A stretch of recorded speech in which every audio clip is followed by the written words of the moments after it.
I think if you take the Scotland team, and this is not at all to make our performance better, but we knew they flew over and the way they smashed Argentina, they beat England, they beat France, they played in February still together, and this team, there was 12 guys who's got 10 caps and less, half of the team.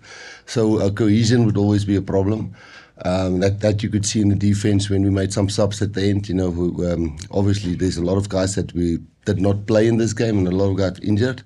So yes, we learned a lot of some players, not that they're not good enough. There's lots of work to do on that. I think the only guys that was missing from Scotland here was probably Blair Kingon. And Jordan, I think, is a brilliant player. And then maybe Hugh Jones. Well, otherwise, I think this is a team who's fifth in the world, and we beat France and we beat England.